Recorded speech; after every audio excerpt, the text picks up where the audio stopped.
What I had always directed my staff to do is stay out of the politics, focus on the research, focus on putting good, factual, reliable, understandable information out to the public.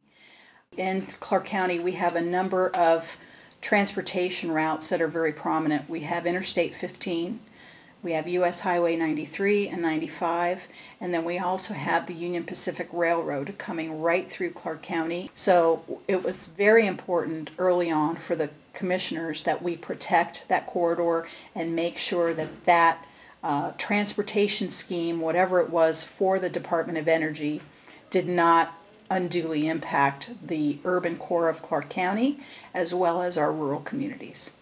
And you can't say one is more important than the other. For example, if they found a route that avoided the urban corridor, that would just put the pressure out into the rural areas of the county and into other counties that are less protected when it comes to public safety, in fact.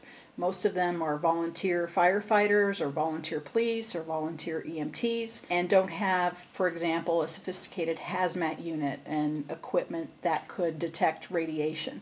That's not something you would normally put in a rural fire station. I think one of the most important things that my team and I have learned over the past decade in working together is how important integrity is and credibility of the words you say and the documents that you put out and the materials that you present to the public. The public trusts us to tell the truth, and it's very important that we do that in a very credible way so that people can have a choice about what they believe. We weren't out there trying to convince people that they have to be opposed to the repository, but we wanted them to have enough information so they could make an informed choice.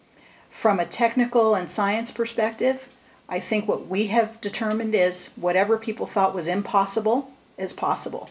Whether you're talking about the Japan disaster or 9/11 and what potential consequences are for human health and safety and for the environment, anything is possible. You can call it a low probability. That doesn't mean zero probability.